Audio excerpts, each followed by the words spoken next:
in the world blind. Please, Lord, give me a sign, a sign. I feel like I'm losing my mind. Is everybody in the world blind? Please, Lord, give me a sign, a sign.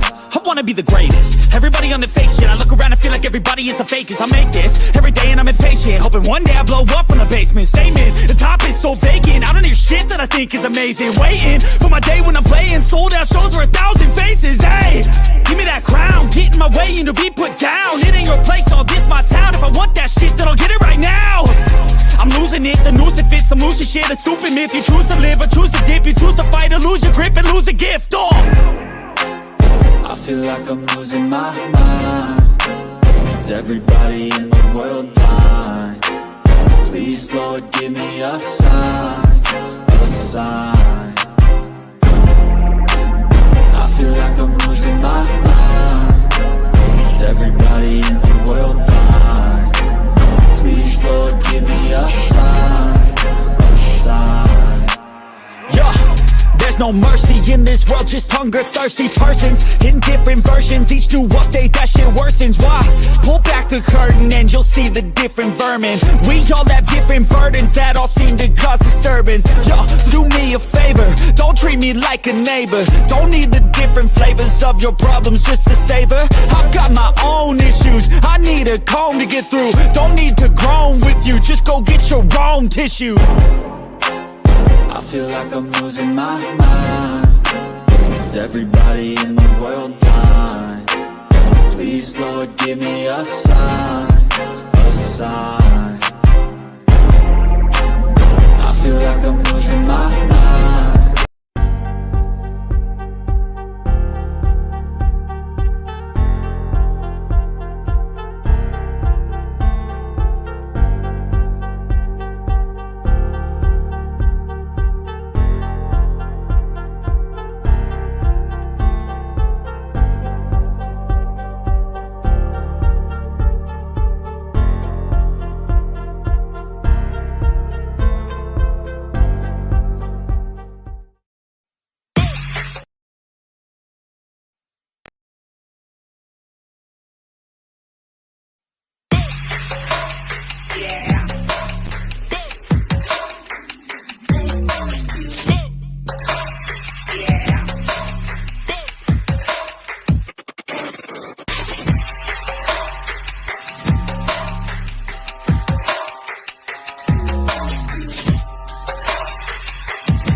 And what is going on, everybody? So welcome to episode 2 with NFL Talk with Robert. Obviously, myself from the Philly Sports Talk podcast.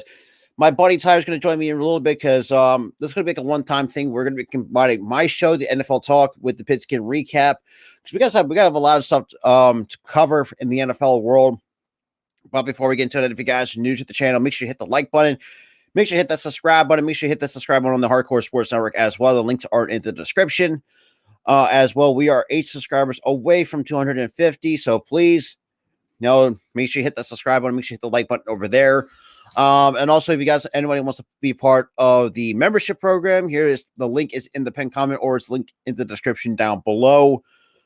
But with that being said, so let's just kind of hop right into some things, kind of just talk a little bit of some things. One thing in particular, this is not going to go in particular order. The NFL is kind of give a bit of a recap. So for this season right now, so far, it has been actually pretty interesting, just at least for some teams, whereas it's been kind of topsy-turvy for some other teams, like the Jets, for example, for a team that we thought could have made the playoffs, but so far they just could not get over that. It obviously finished 7-10 of the year, and to be quite frankly, it's embarrassing now that we've been hearing some little reports that could Robert Saleh be fired and whatever the changes that the Jets might do to, I would say, kind of improve their team. If because for me, I think firing Robert Saleh is not really the best idea in the way, because for me, I think where it stems down to is probably quarterback play. There's also this, and I think all of us can agree. It is quarterback play. I mean, you have all these weapons for a reason, and the quarterback that can't do it is Zach Wilson. Zach Wilson is always one of those quarterbacks that, at this point, where he should be just labeled as a bust. Now, people say, "Oh, like give him like another year and all this stuff." I don't think he's going to get another year. If I'm going to be quite honest with you guys, it's just Zach Wilson has been a bust. You saw the last 2 years with him. It's like you think, okay, the rookie season, not great, but there's some things you can clean up. It's supposed to go into year 2. No. It's a complete whole opposite. He went backward. Like, basically, it's like in the same words, it's like if you take, it's basically one step, you try to take that one step forward, but he takes like 8 steps back. And definitely the numbers show it. Definitely his demeanor within the locker room, I can see why some of his teammates do not like how he is acting. And quite frankly, so I think he just comes off as a little egotistical, a little bit arrogant. That's just me, how I would read off of that. But the Jets, I think they don't really need much to improve. Well, obviously not a full, not retool, but I think there's some areas I think they could, improve on, and definitely try to cut some of the losses. One loss in particular outside of Zach Wilson is probably Denzel Mims. Denzel Mims has shown to really not stay on the field as much. The dude's injury prone. And unfortunately, I said this too. I think the dude is a draft bust. And what's good, Brandon? What's good, my guy? Appreciate you tuning in. But yeah, so like I said, Denzel Mims has turned out to be a bust. Elijah Moore, for some reason, I think he should try at least try to, let him go elsewhere, and then try to get some, some other receivers to really back up Garrett Wilson and Corey Davis. But that's just me. But another thing I want to kind of talk about for a little bit before we go any further into the show is the Jacksonville Jaguars clinched the AFC South. Now, this is a very, let's see. I wouldn't be surprised. I wouldn't be surprised if he would. So that's just how it's coming off with the Jets. But going back to what I said, going to the Jacksonville Jaguars, what a turnaround season for them. For a team that last year finished 3-14. A huge turnaround. Now, granted, yes, the losses is a big improvement. And they finished 9-8, clinched the AFC South after the Titans collapsed. I've never seen a team collapse this badly and let's be real, quite some time. And it's definitely showing that the Tennessee Titans, for what we've been seeing and some of the moves that they've been making, especially like firing by the GM midseason, which was kind of questionable, I would say. But outside of that, then they fired Todd Downing, who I feel like Todd Downing just never really done much. And not to the fact of this too, where you have a talent like Derrick Henry. Let's be real, I think the Titans should never deserve a talent like Derrick Henry, because let's be real, you're running that. But it's just Derrick Henry's got to go to a contender. Tennessee, it will never be a contender unless, that entire organization, which they're doing, is definitely cleaning house. At some point, I wouldn't be surprised if they move on from Derrick Henry. I'm going to put that on record right now that I think Derrick Henry is not going to last long in Nashville, and I think he should go to at least a contender that I could use a running back of his caliber. Like I said, like a team like the Tennessee Titans, for me, do not deserve a talent like that, because they're just another. The way I can say it, it's like they're like the Toronto Maple.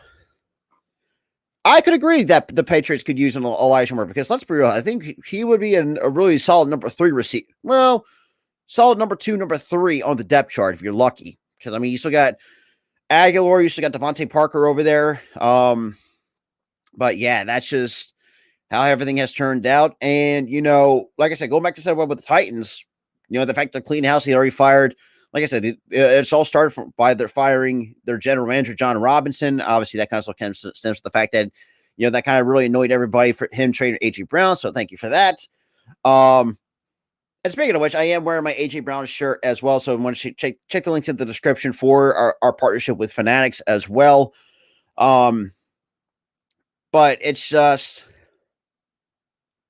that is my hot take.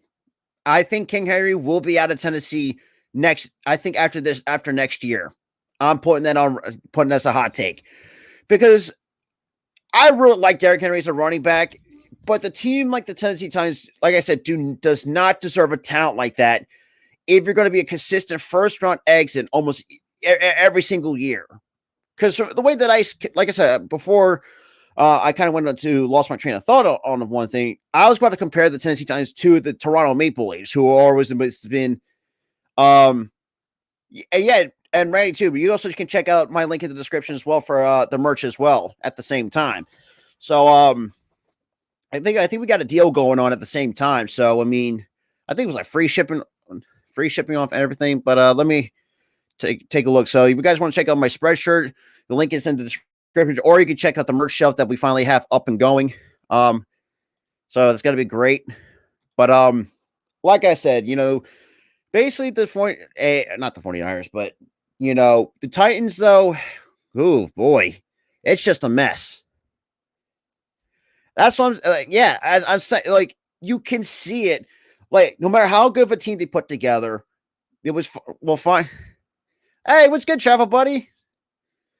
It's just the one, yeah. But I mean, if you have a better system with Derrick Henry, I think that Derrick Henry could be that would be that guy to really show more. I would say flexibility if you have a really better offensive line to really help open up the running lanes. Because, like I said, a team like Tennessee, their O-line definitely was atrocious. I mean, definitely the quarterback play is kind of shoddy. Because I always said this, I always thought this too. I mean, at some point, I think the Tennessee Titans might try to go after a quarterback because I feel like Malik Willis is. Let's be real. I mean, if you saw, granted, it was a short sample size out of Malik Willis, hasn't really been the greatest, but I still don't think Malik Willis is ready in terms of, just not having a good quarterback. Ryan Tannehill has to at some point hang it up because the dude just cannot, it's not that great. The entire Tennessee team is just not great. And I wouldn't be surprised Mike Vrabel gets fired. I mean, there's just a lot of things going wrong with the Tennessee Titans. After you had a 7-3 start and you lose 7 straight. Like I said, I've never seen a team collapse losing 7 straight to, let's say, pretty much lose one of the worst divisions. I think the second worst division in football.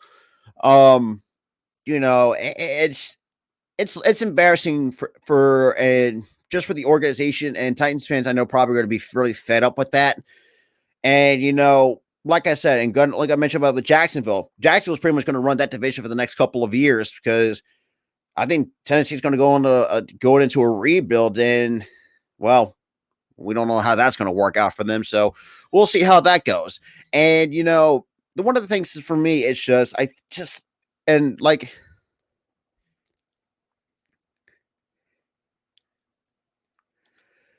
the Lions could make a push for that. Just there's some points with the Lions where I would say they need to improve. Definitely, the secondary needs to be a bit of improve. It needs to improve because if Jeff Okudah can stay healthy, go after a cornerback. Improve that secondary as much as you can. Probably add like another couple linebackers or two, and try to really, I mean, look, I think Aiden Hutchinson had a really solid rookie season for the Detroit Lions. And just the Lions in general just had a tremendous season. The fact that finished 9-8, second in the NFC North. I mean, the future is looking bright in Detroit because remember, if you looked at the last 5-10 years of the Detroit, well, I mean, except for like I think 2013 to 2014 in that area in that year range, they actually had a better record than a 9-8. But if you take that out, take take those years, coupled with the fact that, they just been, well, let's just say probably the biggest laughing stock of the NFC North for quite some time before, Jim Caldwell got there, had a couple winning seasons, had a postseason appearance with Matthew Stafford. You still had Megatron at the time before unfortunately, that franchise could have put him in retirement early in his prime years. But I think Goff is definitely going to stay for another year. But I do think if I'm Detroit, if everything goes well, at least go after a quarterback next year. Or I say, give Goff another 2 years.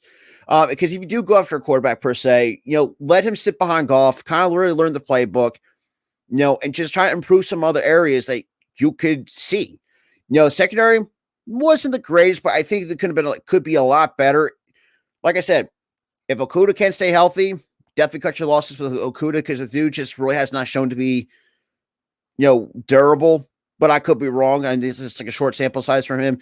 I think Jameson Williams is going to be a really nice addition to that wide receiver core with Amon-Ra St. Brown. And who else am I missing? I'm really drawing a blank on another guy. Someone's got to let me know because I immediately got a really good running back room with Jamal Williams, DeAndre Swift.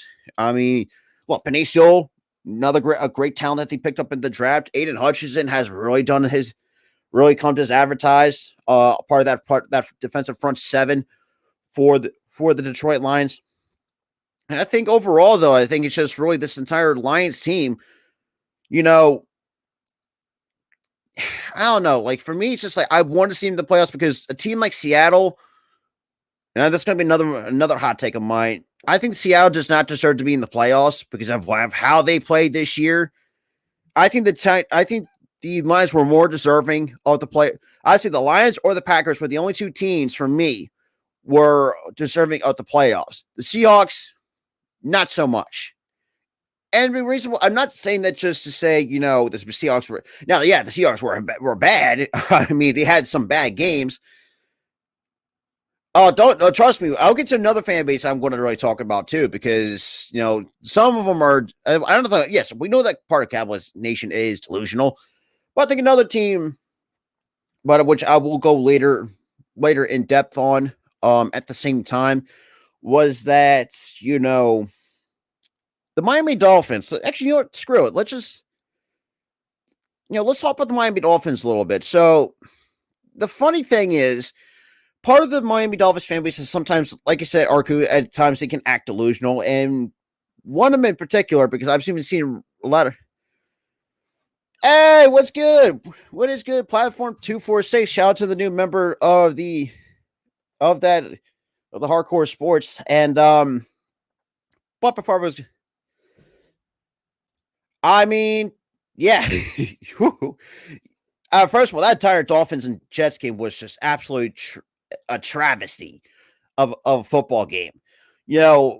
But speaking with the Dolphins, I made a video, kind of talking about the news and rumors surrounding that if the Dolphins miss the playoffs or be first round exits, that some coaches are not safe from being fired. One of them in particular was Mike McDaniel, and a couple Dolphins fans decided to come at me in the comment section. Like, I'm just saying what's there, and I pretty much responded to the point where, like, don't take it out on me because I was looking at the rumors that's been kind of going around.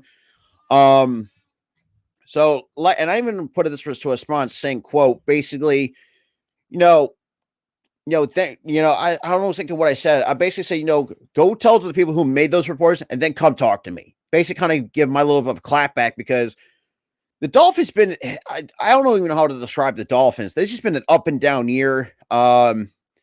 Stephen Ross, like I said, that ties into my second point. The owner of the Dolphins and Chris Greer. Chris Greer, though, has done a pretty good job with the Dolphins, but at times they need a better medical staff. The fact that, you mismanaged with Tua's 3 concussions. You had Raheem Mostert can't stay healthy for. Well, I don't. There's a few words I want to say about that, but I really can't because it's for monetization purposes. But Unfortunately had a broken thumb. Basically, in other words, can't just come stay healthy. It's just, the old line just is really not that great for the Miami Dolphins. It's just, if you looked at some of the games that the Miami Dolphins has played, they've let up so many pressures on either Tua, Teddy Bridgewater, or whoever they had back there under center. And it's really getting to the point where some changes have to be made if you're a Dolphins fan. Because I think the Dolphins, I could agree with some people that the Dolphins are overhyped and overrated at times. I mean, look, pulling a trade off to get Tyreek Hill, has Jalen Waddle. I mean, great. But outside of those two, who do you really even have to really be a complementary piece to those two guys on your wide receiver core? I can't think of anybody.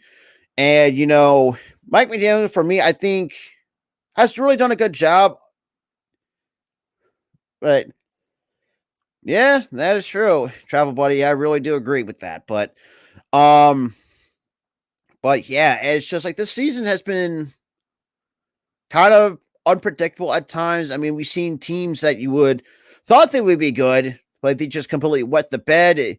I mean, like I said, the Jets, who were 7-3 at one, or no, wait a minute. I think whatever the record was before. I mean, the fact that they just totally fell apart. That was kind of ridiculous. And you also had the Jacksonville Jaguars and they turned their season around tremendously under Doug Peterson. And, we all know how, Doug Peterson has worked his magic, and finally we've seen what Trevor Lawrence is capable of, especially being that number 1 overall pick. But I will nitpick with the Jacksonville Jaguars a little bit. Should have been done what they did sooner last year after they fired him, but I guess they just wanted to wait at the same time. That was one of my little bit of a nitpick for me. I thought Christian Kirk had a solid season. I thought Evan Ingram had a solid season. I mean, now trading away James Robinson was kind of questionable, to say the least. And one of the things that's still, I don't know, it's just like the Jacksonville Jaguars has been, at one point, been such a questionable team of the AFC South. And, the kind of how this, team has really shown to really turn it around, especially all the offseason signings. Now, granted, overpaying for Brandon Sheriff, who got the dude's injury prone as hell. Not a good looking signing. I would say definitely would have to find a better replacement for him. Because that's just an overpay. It's just like, I think their defense needs a little bit of work. I would say try to improve the defense a little bit. Because if you can playing some solid offensive football, but at times we have seen the Jacksonville Jaguars defense just kind of let them down. Now, granted, we have seen, some memorable moments out of the defense throughout this entire year for the Jacksonville Jaguars. I think one moment in particular was a pick 6 off of Dak Prescott in overtime. Unfortunately, the Jacksonville Jaguars walked off on the Dallas Cowboys, and because it's like, you don't exactly expect what you're going to see.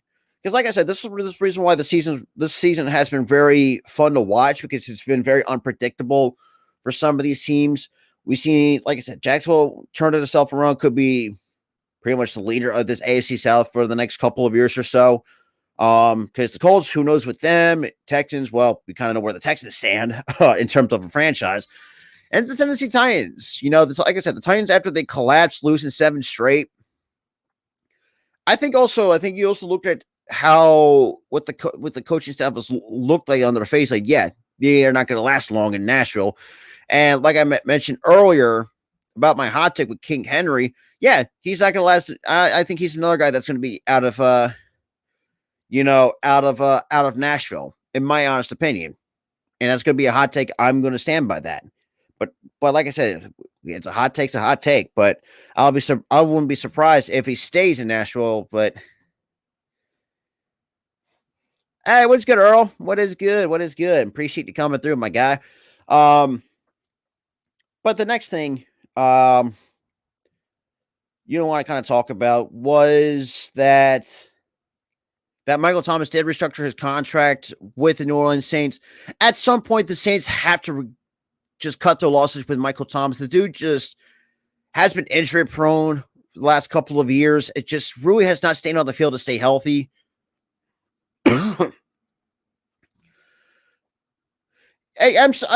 Yeah. I mean, that's the reason why I say that's a hot take, because a team like the Tennessee Titans do not deserve a talent like that if you can't build. First of all, like the quarterback situation stinks.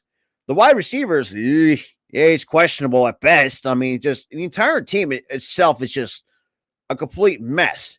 And if I'm Derrick Henry, at some point, I'm gonna have to think and say, I gotta want to go to a contender. The Titans ain't gonna get 10 for nothing for the next couple of years if you decide to go to a full blown rebuild, which I would not be surprised if they did. Because, like I said, because it's just one of those things. It's like, because Tennessee just one of those teams that's like, like the last 3 years that the Tennessee Titans have pretty much run the AFC South. Yes, I mean, you had the Colts who were still below average the last since then. Like I said, the Texans, we all know where they stand in terms of the AFC South, because and also you had the Jacksonville Jaguars, who obviously this year turned their season around and took the AFC South for the fourth time in franchise history. First time since 2017, when they still had that Saxonville defense with Calais Campbell, and still had Jalen Ramsey, Boye on the outside. I mean, at some point, I think the Titans do have to go to a full blown rebuild, because I feel like just that entire team you have to cut that entire team and start from the ground up. With the Raiders, I do not know. What we do know is that Derek Carr is definitely out of Las Vegas, that's for sure. From what we've been seeing, there's been talks of it throughout among the Raider Nation. I don't know, but when you got not just Carr, but the entire season for 2023, you're going to have a quarterback carousel at the same time. With Brady being a free agent after the end of the postseason. Like I said, you had Derek Carr, because right now the Raiders have really no money to spend, because of the fact they still got to pay off the contract for Gruden. They still got to pay that Waller extension that they gave him. And the contract that they gave Josh McDaniels. So for those who are saying, me and a few handful of others, want McDaniels fired from Las Vegas. Yeah, that's not going to work. And like I said, another fact that's so cash strapped, because first of all, Mark Davis has really not done nothing to show to be a good owner, good NFL owner. So at some point, he has going to have to sell the team at some point. Yeah,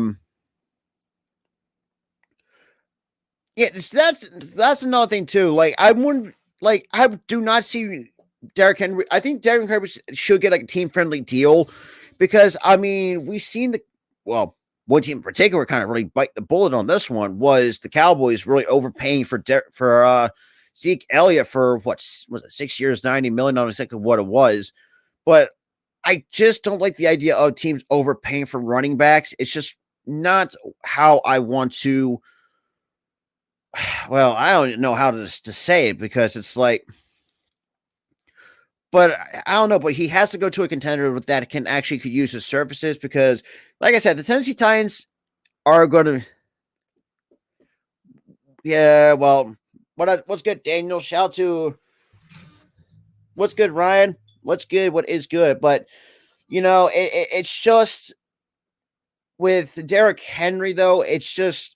For me, I just don't want to see him on a team that's kind of going to waste his prime years and just, and just not do anything to really help that team go. Even though he may be the source of their offense at some point, Traylon Burks hasn't really lived up to what they spent that first round pick on him. I mean, Tannehill is a below average quarterback. Malik was short stamp, too early to tell. Josh Dobbs, I know where he stands at. It's just. For me, I don't know. Like this year has been crazy for some teams, just bad for others. Especially for Titans fan, Jets fan, um, definitely Saints. I'm sorry, not just the Saints, but the entire NFC South, because that entire division it blows, for lack of a better term. Because, like I said, there's one word I want to say, because to describe it, you kind of know where I'm talking about. It's absolute garbage. Hey, what's good, Jeff? What is good? What is good? But it's just this entire season has been nuts. But for some teams, but has been, like I said, it's been very unpredictable for some. But it's just at some point. Now, at some point, yeah. I mean, but yeah, but honestly, I did write down should the Titans clean house. They are kind of really getting started on that. Like I said, it all started with firing their GM in midseason, which at the time when that originally happened, that was questionable, to say the least. But that's kind of start of it. We saw Todd Downing and and it's like 7 other assistants gone. So it's most likely they are going to definitely cleaning house at some point. That's like a kind of a start of a cleaning house, because Todd Downing just stinks as an offensive coordinator.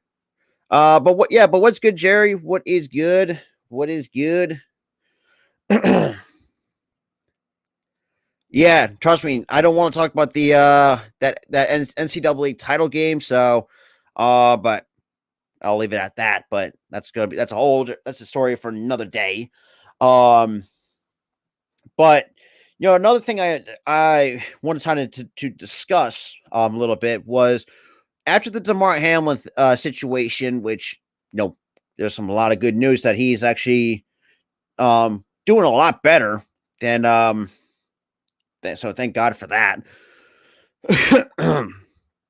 But one thing in particular, after like this, and shout out to Zach Taylor for this, and I can understand his sentiment at one point, was the coin toss tiebreaker. I'm thinking to myself, when we heard about when that was coming, it's just like, really? Wait, and the fact that they gave after that game was ruled no contest, but the fact they still give the Kansas City Chiefs still the number 1 seed, which for me that's kind of ridiculous. That should not happen. No team should be given the first round bye, especially if a team like the Chiefs. Yeah, I mean they had actually a pretty good season, but did they really earn that number 1 seed? Because obviously after what happened on Monday Night Football, for me, I'd say no, because that's just the one thing, people say, oh, that's like, he got out of the hospital, but he's got to still continue treatment in the hospital in Buffalo. But like I said, like I was going back to what I said, it's just the fact that Kansas City gets a Mickey Mouse way to get a number 1 seed for after what exactly transpired after Monday Night Football, which I'll say is complete BS. Because for me, I hate when because I think that's only one instance where a team is kind of really given really that, because if you really didn't work hard for it, it's not great. It's a bad look for me, in my eyes, anyways. I know there's probably going to be some probably going to be some of those delusional Chiefs fans say, oh, like we did earn it. No, you really did. You guys had not earned anything, because the league's pretty much handed you some majority of some stuff. Let's keep it real here. That's for the Kansas. That's kind of where I'll leave it at that with the Kansas City Chiefs. But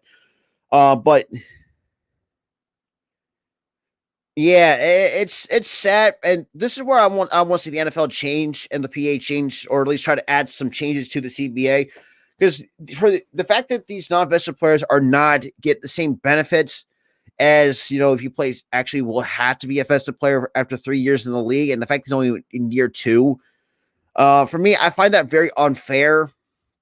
And like I said, I mean the dude's not really making much in terms of contract wise. Because actually, now that I think about it, but it's ridiculous. It's ridiculous. Yeah, but I mean, That's true, but that's going to be a hard thing for the players, though. Like, especially after what you just saw and stuff like that. But I don't know. But that's just. But in terms of Damar Hamlin's contract, because that's really not going to give him really much benefits, because especially long term. But it's just. So basically, he's only getting he's signed a 4-year, $3.6 million deal with the Buffalo Bills, but he's only getting this next season he's going to get $940,000, and to be quite honest, I mean, look, I know he's like I said, it's not a vested player, but at some point there's change after all this is going to happen. I'm definitely going to see there's probably going to be some talks, but changes get made to the CBA, and really in terms of getting to, really just, try to get better benefits for non-invested players. Because I'm all for that. Because if you're going to have a career cut short because of let's be real, a life-threatening injury, and shame on those who, say otherwise. And something like that, yeah. That's what I'm saying. They need to do something like that for Damar Hamlin or whoever gets their career cut short. But it's just,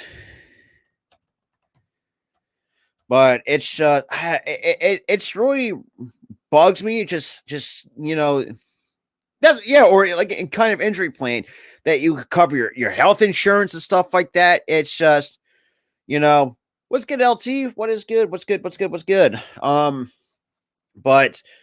it's just one of those things. It's whereas, I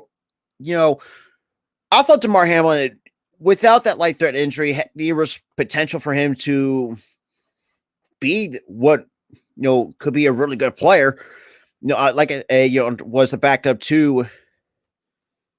Yeah, absolutely. They should be there should be some, like I said, the entire, because the CBA does not expire till 2030. And it's just one of those things is where like I mentioned before, non-vested players, they say they get career cut short of a life threat injury on, unfortunately what happened to Damar Hamlin, which, like I said, there's been a lot of good news with him. So he's been kind of, really battling back, which is great to see. But for me, it's just, and once they have Tyler on too, we've actually talked about this more times than not, just how disgusting the NFL is, not for the players, but they just wanted to try to, you're like I don't know what the NFL is worth nowadays. So I'm not really bothered to see that, but if you have all this money kind of invested into the NFL, you should at least help your players out and actually care for player safety. Like one guy in particular, Tua Tagovailoa has already had 3 concussions. Now, they say, oh, the first one's a back spasm. First of all, I had back spasms. I've never seen a back spasm kind of had you being woozy, which is a load of crap. I will say that it's a load of crap, but that's besides the point. And it's just one of those things. It's like the NFL just needs to get out of their own way and stop, worry about money and whatnot, and try to care for the players, because we've seen time and time again of just how much of this BS has gone on. I mean, we have some, unfortunately. But yeah, I mean, they're making so much money at some point. Like this is why a lot of times, this is why people, as much as we love football, we just are mad at the NFL. They're not caring for the players. The fact that if you go back to 2011, I think when Goodell came into an interview and said, oh, we're going to try for player safety. Yeah. What changes have been done in the last 11 years? Nothing. Other than the thing that's changed was a concussion protocol. That was it. It's like, someone like Tua, who's only 24. Yeah, Damar did go back to Buffalo, but he's still got to continue his treatment, which is great. So if you ask me, Matt, All right. Well, that depends on here. Well, that depends on the service time, I would say, but I wouldn't. But I would do agree with that though. That's kind of where I think Jerry said there's going to be like some sort of injury plan and whatnot. Because you're really, like I said, you're like we said, we're kind of making all this. You're making all this money because of just really not showing where you. I would say you're not. Oh God, my neck is killing me. But you're really not caring. For the lack of a better term, it's just one of those things. Is ridiculous to say the least. And but I don't know. But so we got a few more things to go on. But before going into it, we are definitely officially sponsored by SeatGeek as well and Fanatics. So check the links in the description. And let's SeatGeek kind of tell you what we got going on. Have you thought about saving money on tickets, whether it's sporting events, concerts, wrestling events, etc.? Use my promo code PhillySports at checkout to save $20 off your order. That is PhillySports, Philly Sports, to save $20 off. Absolutely. So you guys want to save money on concert tickets, wrestling events, whatever, use my promo code Philly Sports, all in caps, PhillySports at checkout. So you guys. Oh man, that's gotta stink. But now the helmets have come a long way, but just really have not really done much to protect your head. Now, granted, we have seen some flat jackets being used in the NFL.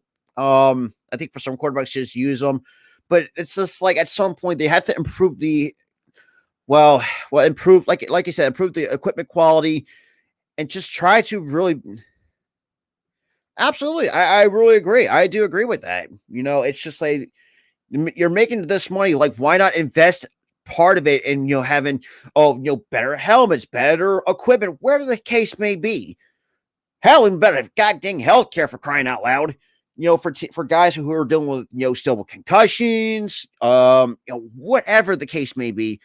But the NFL, for the love of all that is holy, because I had to censor myself there because I got to be a little bit PG because I'm not like unfiltered as I once was, but there are going to be times where something's going to slip every so often. Not really, it does stink that I can't. Well, not I would say it doesn't stink that I don't, kind of be normal in what I used to be when I was not monetized. But I mean, look, you gotta play by the rules. So me and Tyler are going to be doing that, and hopefully, I can see it. My buddy Tyler's actually not really because we're supposed to do combine our shows, so hopefully he really didn't forget. So, like one thing, yeah, you'd be surprised. I mean, you'd be surprised, but outside of that, the one other thing, oh boy, this kind of just it makes me laugh because as an NFL fan,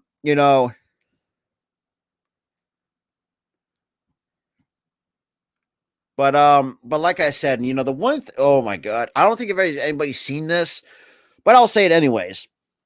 That Mitch Trubisky says he regrets signing with the Pittsburgh Steelers in the free agency. When I saw that, right, I started shaking my head. It's like, now, like how dumb do you have to be to now you finally realize you regret signing with them? Like who? Like at some point you already knew where your career is at. Like no one's really going to give you like starter type of money.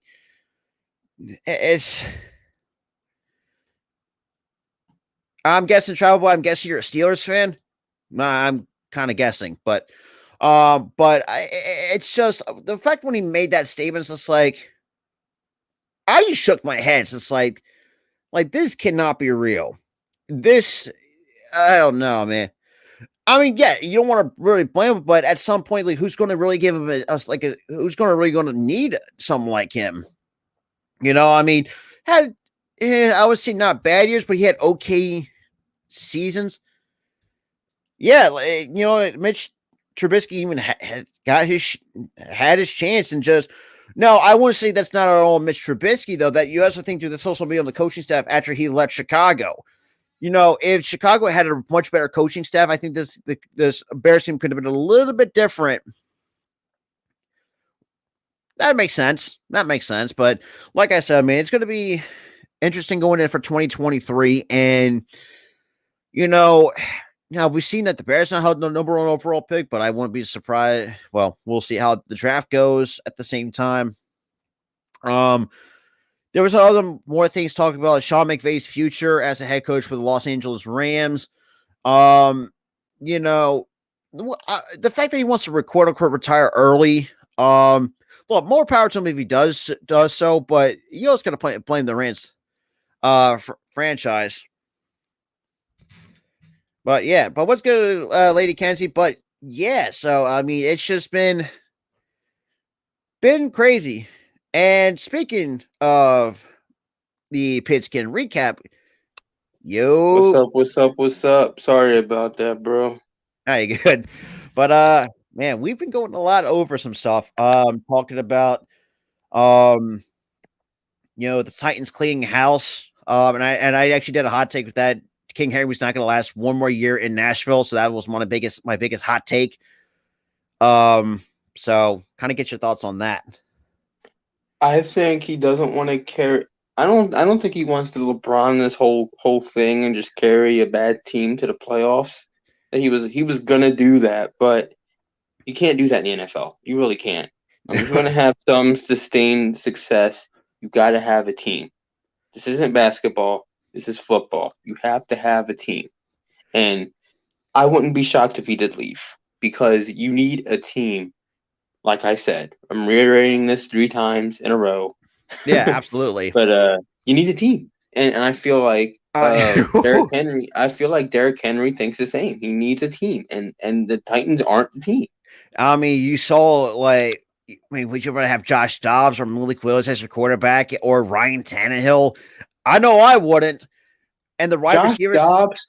Here's the thing. About Josh Dobbs. I'll give Josh Dobbs the benefit of the doubt. I think he actually played pretty well in his very short time with the Tennessee Titans. He has some signs of success. That's the thing. But he's had some signs that he's a bust too. Like he's been what 6 different teams and 6 different in the 6 years in the league. I mean, you can see we can understand why. And if he was a rookie, you'd say okay, you see some signs of success. He's not there yet, but this guy's been in the league 6 years. Yeah, he looks like a rookie.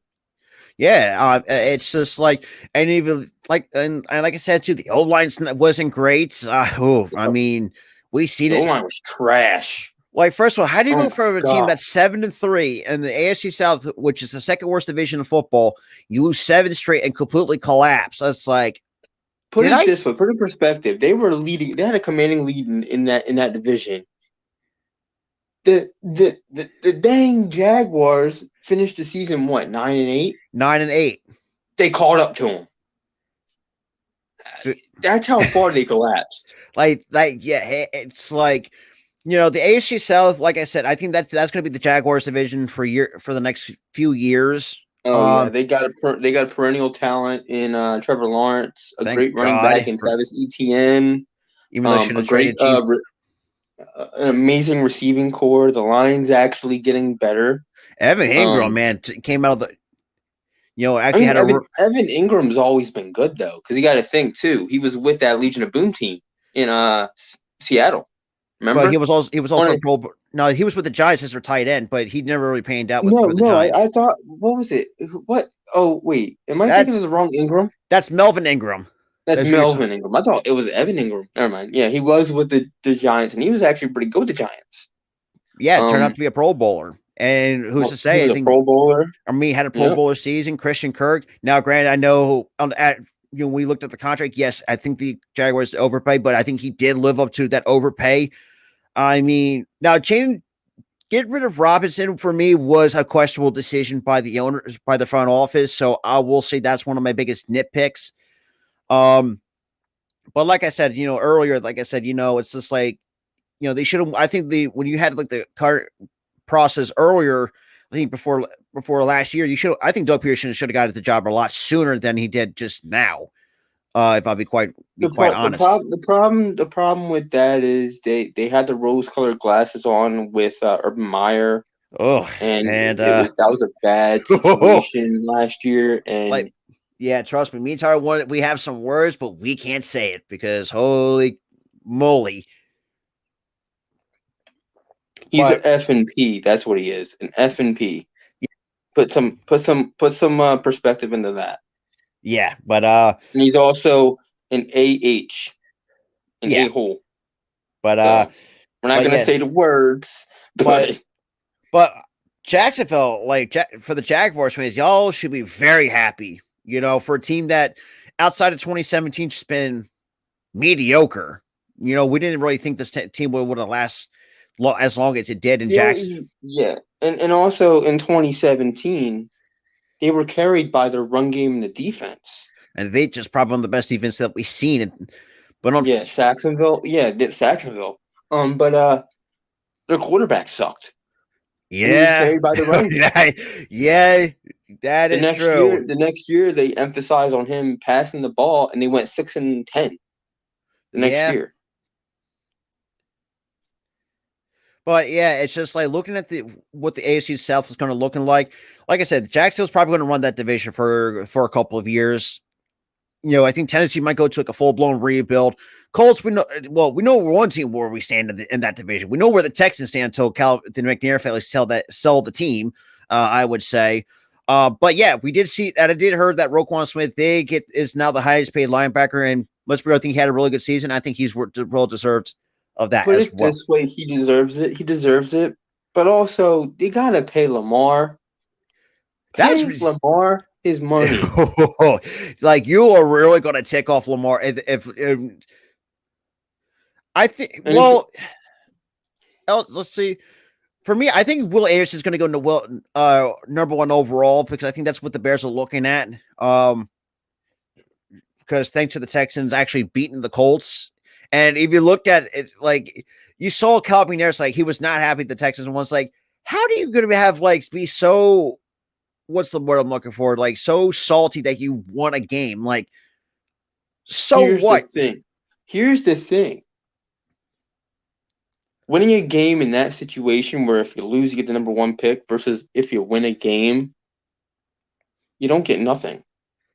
Yeah, all you get is a lower pick. You still get a high pick because you suck. But I mean, you're in the top two anyways.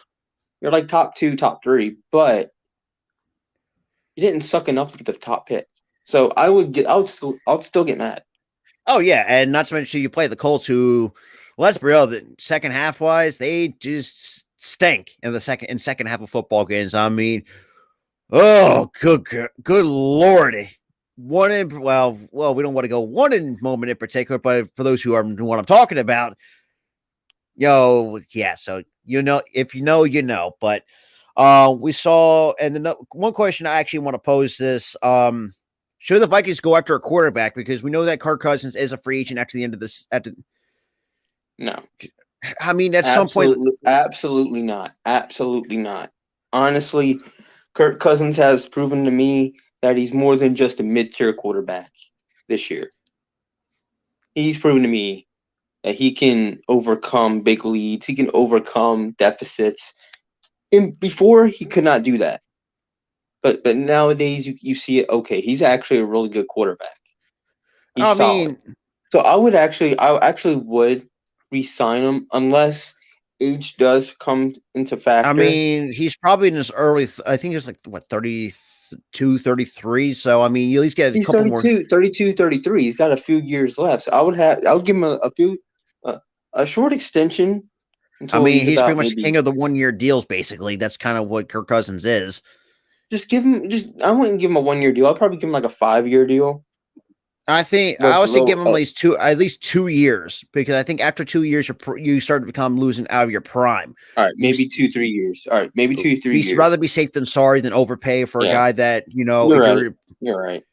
It shows you how much I'd do as a GM. I'd suck, but I'd give him a 2-3 year deal for that. I would re-sign him. He's shown Absolutely. that he can be a solid quarterback year in year out for you. Yeah, the I mean, past you few got the years. weapons to do it, but just improve that secondary. That is just god awful. Here's the problem with the secondary: Vic Fangio. No, you got no. That's Ed Donatel. That's their defensive Oh, coordinator. that's Donatel, but also Donatel is trying to run a Vic So Fangio like LT. he's Okay, trying. so But hold on, he's trying to do a Vic Fangio just and yeah, failing at it. And Vic Fangio can't even do Vic Fangio right. And that's why I don't want him in Philly. but it's like it's just like I said. The NFL the last couple of weeks has been intriguing for some teams.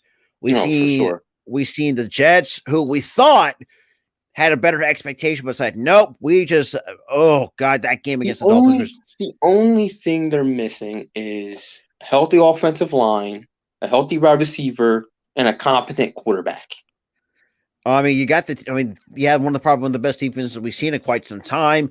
You know, Elijah You got a Moore. lockdown. You got a lockdown corner in Sauce Gardner Let's be real, unanimous defensive rookie of the year. for Like sure. I think runner up. Sure. I think runner up's definitely Aiden Hutchinson. I mean, you can't really Yeah. take away from Aiden Hutchinson. And how about Detroit actually finish off on a good note? Unfortunately, they's not making the play. Honestly, I see a lot of tremendous upside for this team. Like a lot of the people that watch the league and watch this team this year, you see a lot of tremendous upside to this team. Yeah, I mean, like I said, Last year they had oof, 3 wins and missed the playoffs by like mid-season. This year they missed it by a game. yeah, And on then just they unfor- went 9-8. Then they went 9-8, beating the Green Bay Packers when everybody wrote them off and said they're not beating the Packers. Yeah. Right. And also, for those who have not seen the clip going around, Alan Lazard, he said some comment. He says like he doesn't know where he's going to be at. So basically, he's kind of giving an indicator like he might be done with Green Bay, and we also know that Rodgers is going to be done. That we already knew that Rodgers was going to be done at one point or the other. But Because there was reports that said he was going to have a press conference and announce his retirement, but that was a false report. So I did report some false news here. So I'm sorry. But take honestly, this guy is not it anymore. He doesn't have it anymore. I mean, you see it in his numbers. Like he's not the same quarterback as he He's used to. dropped.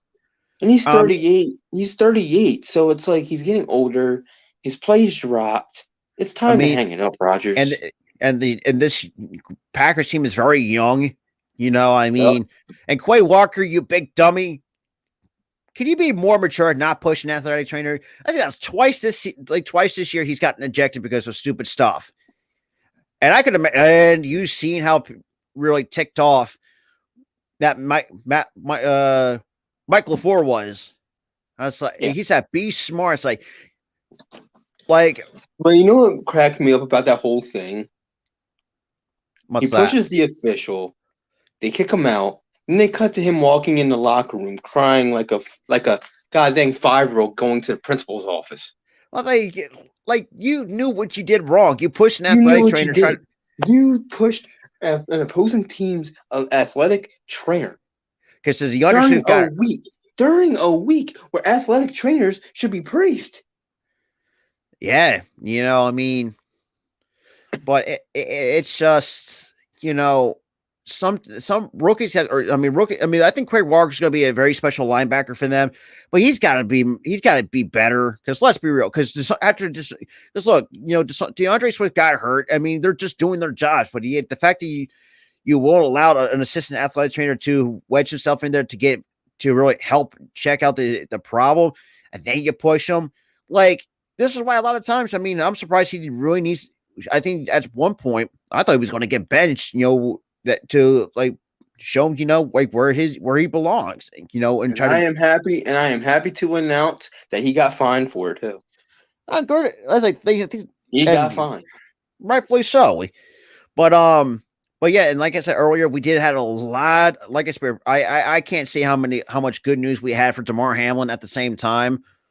It is. I do have some good news right now to report that he will. There is speculation by doctors that he may go home within the next 24 to 48 hours. Now that's a huge That's improvement. awesome. That is awesome. But So it's I heard that earlier today. I woke up to that news and I was over the moon happy for the guy. I'm like, because yes. it's like, you know, like if you looked at because when me and Randy streamed that, like we were speechless of what we just saw. Like it's like one of those things is like I do not want to see again. Nobody wants to see that again. I don't even want to see that again. Seeing a guy literally drop dead live on live TV like that. It's Who wants to see just that? really don't. But it's funny because when Arku said, yeah, well, Arku, like, we know how delusional Cowboys fans get, but none compare in comparison to how delusional some Dolphins fans are. Because the funny thing that I actually put out a video on discussing the rumors going around and whatnot. Rob. I do want to talk about what Damien put too. Oh yeah, I forgot about the that. Steelers celebrating a sack. Really? Really? That's how you're going to celebrate it. That's really? Yikes! I saw that too online. I'm like, this is caseless. That's totally caseless. And and we saw it on TikTok. Man, they did their thing, just roasted them for it. In the entirety of NFL TikTok, sports TikTok, roasted the guys for that, and roasted them, and like. Now, if it was like, say, if the injury didn't happen, I think it'd been a whole different situation in its entirety. That's all I'll say. But basically, this is what 2 weeks after what happened to DeMar Hamlin. It happened last Monday. Like you couldn't really. Or actually, it actually happened this past Monday. Not this Monday. Yeah. Wait. Yeah. What day is it? Today. Tuesday. Okay. Yeah, today's Tuesday. It was last week that happened. Yeah. So a week and a day. Yeah. So pretty much, like, you could not, could have done that a lot sooner. And it was just, like I said, it was just tasteless. But one guy in particular, it's really hard to hate nowadays, and that's Mike Tomlin. The fact that the matter is, like, had another winning season, which we all thought that this Steelers team was dead in the water. They were 3-7 at one point. And yeah. We were thinking, oh no, here comes the first losing season since 2003. Yeah, who would have thought it's been that long since they even had a win? They have not had a losing season since 2003. That is crazy. But and a fact that you had guys like Coach, I think the dude that's working for CBS now, Coach Cower didn't have a losing season since 2003. And then he retires, goes into the broadcast, and into the broadcasting world, doing analysis for the NFL pregame shows. And obviously a well-deserved Hall of Famer at the same time. And yep. Awesome Hall of Famer. And then you have a guy like Coach Tomlin inherit a team. Sure, he only inherited that team, but he's been able for the last 2 decades to build a team on his own.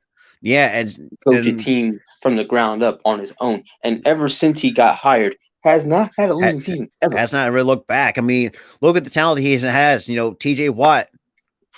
Let's be real. Could have broken Michael Strahan's single sack record. Well, he tied it. So I guess that. Yeah, but he got hurt. But injuries got to him, and I think he only missed like 2 games. But it's like, those 2 games could have been crucial. That's was what. But I also kind of would think too. Like, I think a lot of people kind of looked up to Michael Strahan. So it's like, do you like? I think it's part of his thought process. Like, do I want to really break that record? I mean, if I tie it, then I'll be pleased with that. And honestly, being on the same playing field as a Strahan, that's a hard thing to do. You're a legend at this point. And also, if you're doing something to just be on that same level playing field, Michael Strahan, you were really good. And me and Sarah will say this too. People tend to forget how good Michael Strahan was for the New York Giants. God, he was a dang eagle killer. He was. God. But he always got to McNabb, and it always killed me. yeah, and also I want to give a huge congratulations to JJ Watt on a Hall of Fame career. Yeah. I'm just, you know, One hell of a career. It's a shame that on the two teams that they play for didn't give him a ring, but hey, I mean, you're going to get a ring regardless. You're going to get a ring regardless. You can get a Hall of Fame absolutely. ring at the end of this. I mean, the dude has done so much. I mean, shit. Yep. I mean, look at this and look at the charitable work he's done off the field at the same time. You I can't think tell. he won a Walter. I think he won a Yeah, Walter Payton because of that. I think he's got two of them. I think You got 2 Walter Paytons, yeah. I think I could be wrong, but I think he's got a couple. Yeah, I think you're right. I think he has a couple Walter Paytons. But yeah, the quarterback class since we're free agent quarterbacks is going to be very interesting because there's been a huge carousel going around. But you know, actually, I did want to kind of talk about it. You know, people. This comes from Bleacher Report. Oh, excuse me. You know, where some of these quarterbacks are going to go in their predictions. Number one, hang on to, you'll see. We got Tom Brady. His computer's slow. So actually, no, it's my new one. It's just the Wi-Fi. It's just sometimes it's really hard to catching up a little bit. So Wi-Fi is kind of a little crappy. Yeah, Tom Brady to the Raiders. I don't see that. I don't see that. I think there's a lot of speculation that that's what's going to happen. But he really wants to go back home to New England. To have one more season, then retire with New England. I do see that. I do. The dude's a light on New England quarterback. Yeah, I see that more. I see that more than him signing with the Raiders. Because I mean, I would, and also it'd be a better fit for them to just draft a quarterback, develop him, and go along with it. If you're getting rid of Derek Carr, which I think is a mistake. I mean, I know we had a bad season this year, but it's under a coach that's terrible. This is also good. You know, Raider. You know, there's some part of the Raider Nation who I'm good friends with. Yeah, they just want Mark Davis to sell the dang team because, first of all, how do you not have any money to? First of all, the defense was crap outside of Chandler Jones, who actually had surprisingly finished off strong, and Max Crosby. Travel buddy. He already announced that he's retiring. So JJ is done. And I think it's all because of his heart issue that he's had. Yeah, and plus his heart issue, he can't go. He can't go because of the heart issue. And he's not as young as he used to. I bet you he wanted to dominate with his brother on the same team. I bet you he wanted to. That would just be unfair. That'd just be unfair. That would have made me shrug my shoulders as a quarterback and just go down. Whatever. I got 2 brothers on me. But yeah, so I'm just gonna go into a fetal position and just die here. So number 2, since you did talk about Derek Carr, holy crap, sorry. Raider Carr. I don't know where that came from. His name is Raider Carr. What's Tom Brady? The Buccaneer Brady? Buck Brady? No, that's his new name now. Buck Brady. And that is, Damien does pick up a good point because remember, all 3 of them butted heads in New England at the same time. Oh, okay. Because I remember when all that stuff coming out with Robert Kraft, Bill Belichick, and Tom Brady, we're all butting heads. All right, that doesn't make sense for him to go to Raiders then. All right, never mind. Then again, if we can see that Tom would go to the Raiders after what he said in the comments what Damien said in the comments, I do see Derek Carr going to the Bucks. I do see it. Raiders trade. Before I had that mental blunder, so my Raider Carr. Oh boy, so maybe raiding cars. That's what he's doing. So, he's raiding cars. So as this states, you know, the Raiders tipped their hand on offseason plans when they benched Carr last week. I mean, that was kind of the biggest news of that time. And you know, at times that was like the biggest tell that they've given up on Derek Carr. Yeah, because if you're starting a backup quarterback who isn't really that competent in Stidham because you don't trust Carr. Yeah, it's just like now at times there are some years that Carr can do so much, but you guys think, and this is what I also said to him. We've seen this time and time again. He has 6, 7. He's been in the league 9 years, but he's dealt with 6 different head coaches at the same time. So, and he's learning different systems it seems like every other year. Like and he's put up and plus you're giving up on a guy because he hasn't learned your system in like what, a few weeks. Not to mention this dude. I know you had almost a full season to learn your system, but give him a couple of years, man. And and me and Sark can admit we look like complete idiots when we hyped up the Raiders. It's like, though, this team's like, it's going to be team going to. I was thinking this team was going to be among the best in the AFC because you traded for Devontae Adams. Not then you had one of the best pass rushers in the league who kind of took a step back. You extend a guy like Max Crosby, Chandler Jones, and you get a guy like Chandler Jones. Come on, you would have thought that this team would be one of the best teams in the league, and best on both sides. But apparently, we look like complete idiots. Everybody look like complete idiots. And I think some Raiders fans sometimes I feel like they do have one issue was because now if they do decide to trade on for it, because obviously Carr did sign that extension that's worth $40.4 million in that for the next 2 years. So yes, he is getting paid a lot of money for the. Now I know David Carr, the older brother of Derek, at times he's not really well liked, and I always call him the human punching bag, and one for good reason. If you go back to 2000, here's the thing about David Carr and him backing up his brother. I know you love your brother. I know you love him. He's your brother. I get that. But turn off your bias for a second. But he did say he did not play well for this new system all year. So I get why they did. I get why they benched him. And I get why they're giving up on him. But the problem that I have with the whole Derek Carr situation is the fact that, like Rob said, it seems like they have a different coach every other year. And not so much as to their O-line absolutely was terrible this past season. So he was getting sacked more than he was getting pressured a lot.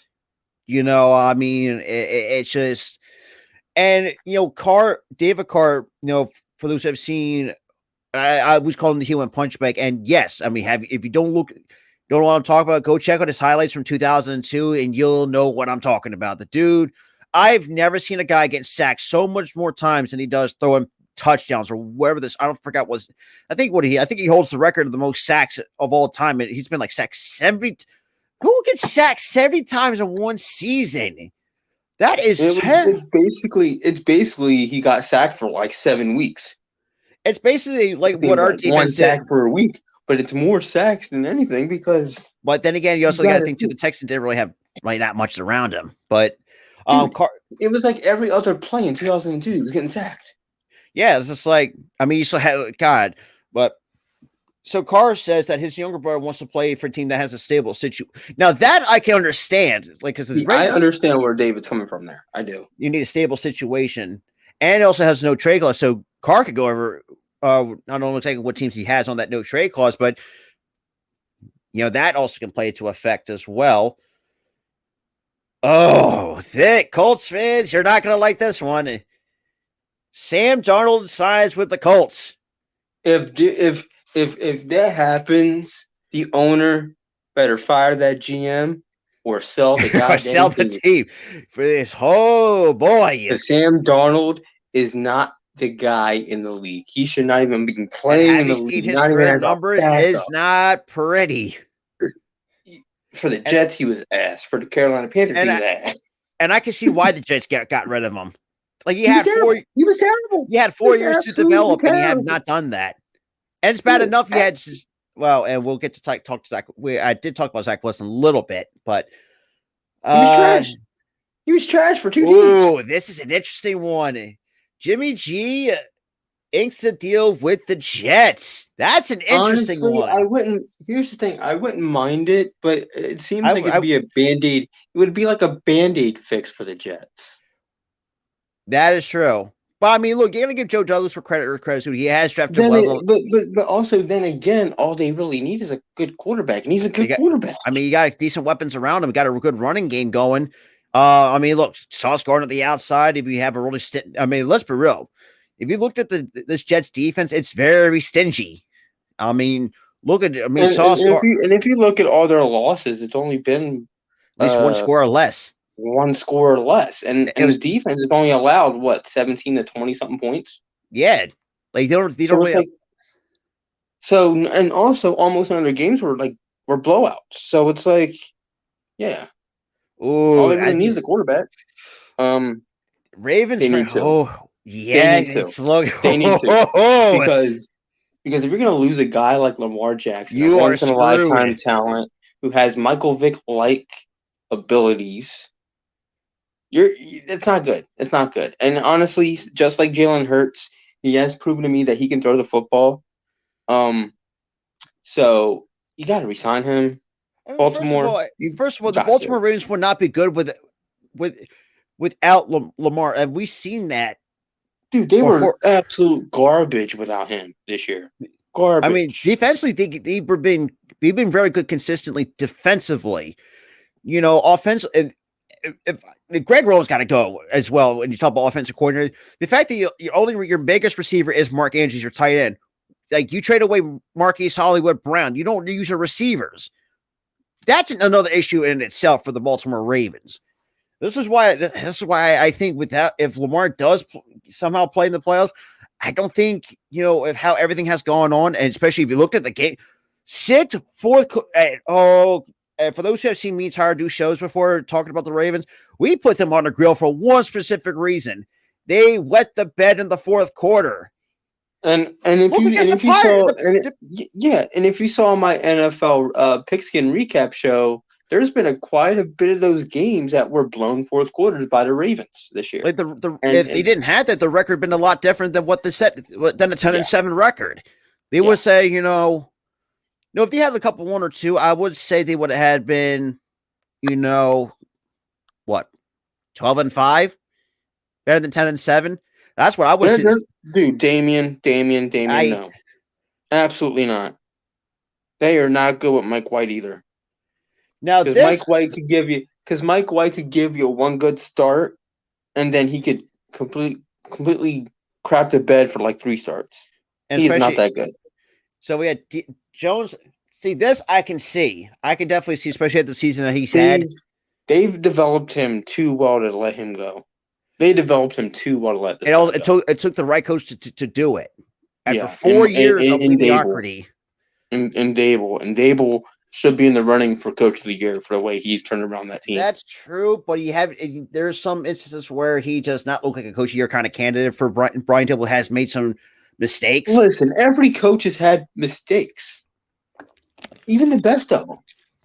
I mean, yeah, but I mean, there's some that actually sometimes were costly. So, because for me, it's just, nope, skip. Do we need a comment on this one? Again, if this happens, we're going to laugh at why.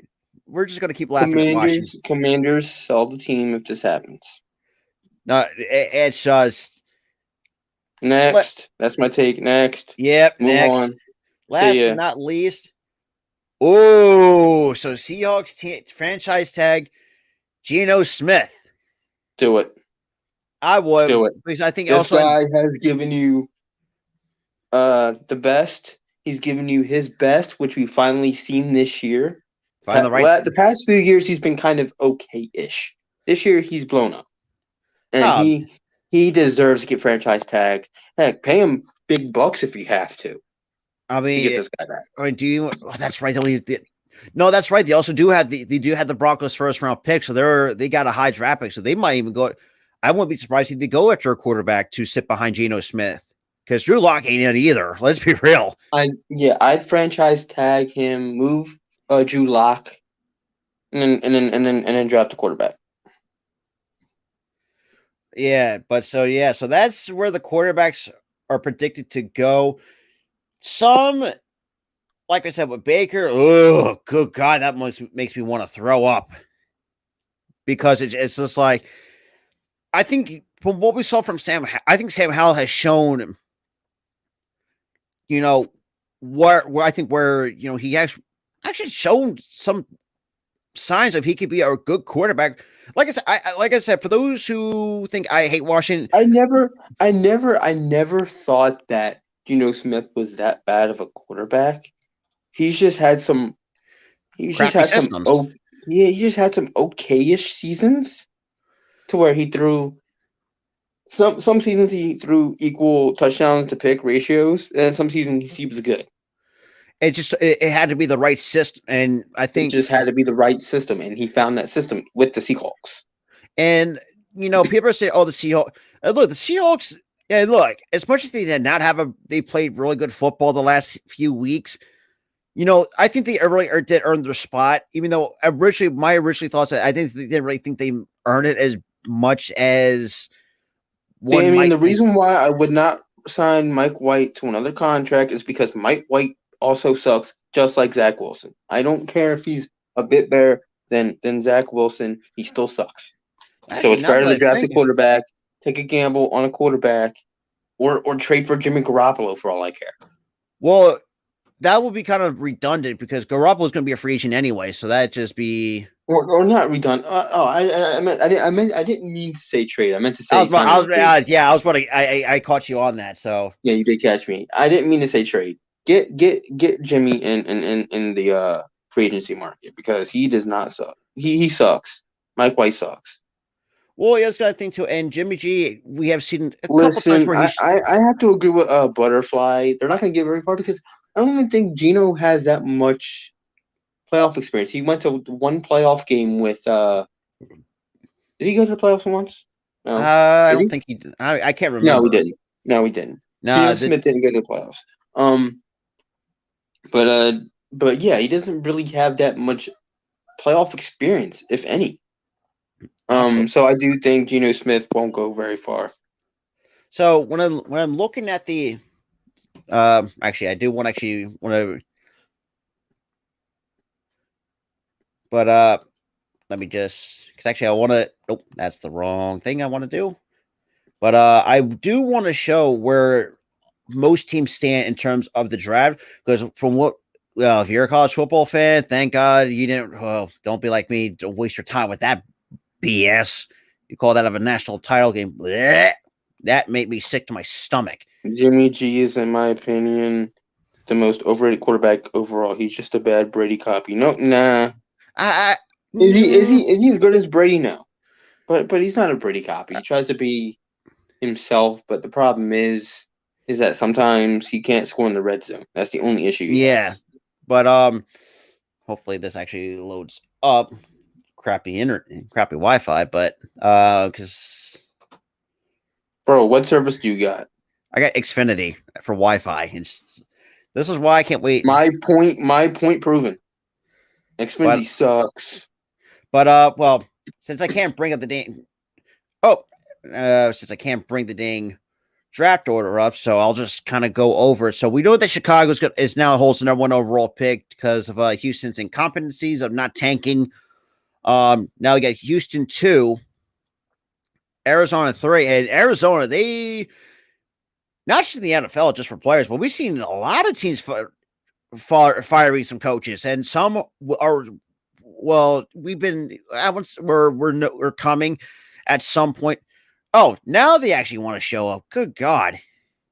There we go. Fuck. So, we got Indy 4, Denver 5. Let me zoom it. Which will go to Seattle. LA 6, which will go to Detroit. Tyler, can you see that, or do you want me to zoom in a little bit more? No, I'm seeing it. 7's Las Vegas. 8 is Atlanta. 9 is Carolina. 10 will go to us. Thank you, New Orleans. Yeah. 11 Tennessee. Cleveland, which will go to Houston now, is 12. Yes, I can see that. Okay.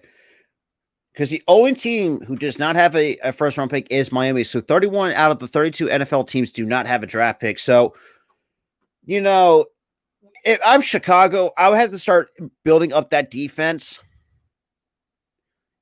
Trust me. Sometimes, Damien, you're not wrong. Xfinity Wi-Fi will. Yeah, I agree, Damien. He's got that Walmart Wi-Fi. It does act like that sometimes. And when it works, That's a great one, Damien. no, he's actually right. At times, I know he's right. That's why I got certain dead spots in my in my bedroom, which is my studio at the same time. That's why it's funny, Rob, because it's true. You got that Walmart Wi-Fi. It's true. It's on clearance. I'm not going to. I bet you could sell that Wi-Fi on a clearance rack at Walmart. Oh yeah, Travel Body. Trust me, we know. Now, Chicago, if I'm really smart with this, I have to go. I will start building up that defense. Well, defense and offense at the same time, but not the fact you're also going to have over 100+ million cap. So if you do not, as well, does Chicago need a quarterback like I don't. Houston does? No. Justin Fields is in fact the guy. Is the problem that he's been dealt a crappy hand just with the team. Not just a bad offensive line. The defense is pretty bad. The wide receivers stink. Wide receivers suck. He's dealt a really, really bad team with a lot of holes. So Justin Fields is the guy. They just need to build a team around him. So I would go. I would and Arku, I could imagine like the first of all, you tanked to get the number 1 overall pick and you decided to beat the Colts of all teams. That's Arku. I can see why your cousin got mad. I could see it. I would say the Texans and Colts need for a quarterback. Yeah. Oh yeah. I'll be shocked if somehow the Colts don't take a quarterback. I would be shocked if they did it. Because we know don't worry, I got Xfinity too. I feel the pain. It's the dang dead spot sometimes where that's why I'm going to try to get me like a signal booster up in my studio. Yeah. Because of that, because where I'm at, because for me, if you looked at, because for me, my bed's like right in front of me. I have my door off to my right, and I'm kind of like backed up against on the wall. That's a bad move. That is a bad move. Being pinned up with I got some, and sometimes at times too, it does work sometimes. So it's like it kind of goes in and out a little bit. So it's been inconsistent sometimes. Now, Butterfly just had a very, very good question. Who do you think number 1 pick is going to go to? Or number 1 quarterback is going to go to? Well, I think the top two for me is probably Bryce Young and CJ Stroud. And I know people are going to say, Will Levis is going to be another guy that's going to could be the first guy off the board. It depends on what. Well, this is why a lot of times I feel bad for players who do get drafted to Houston because you look at Kenyon Green. I mean, Kenyon Green, yes, he didn't really have the best rookie season in terms of being an offensive lineman. Lovie Smith just have not done that team any justice. No. And I said this to him when the news broke. It's just like no matter who they're going to bring in, it's going to be another one. If they can't get the results, it's going to be another one and done coach. The McNair family's got to sell the team. And I'm not saying if you want to be taken seriously in a weak AFC South, make some dang progress for crying out loud. It's like you're well, Dante knows where this team stands. I mean, coming from, like I said, we can speak from an outside perspective. We see where this team stands in terms of talent wise. You had like 7 guys on the injured reserve. You had the Texans have 2 first-round picks. They have 2 and 12. So do we. But I feel like I think Howie's going to find a way to get another first-round pick for next year. Just knowing Howie knows how to pull off his Howie magic, that black magic. Crazy. Dude, we've seen it last year during last year's draft where he just made move after move after move. Getting AJ Brown and trading up to get the linebackers, and that pretty much just screwed up the Tennessee Titans.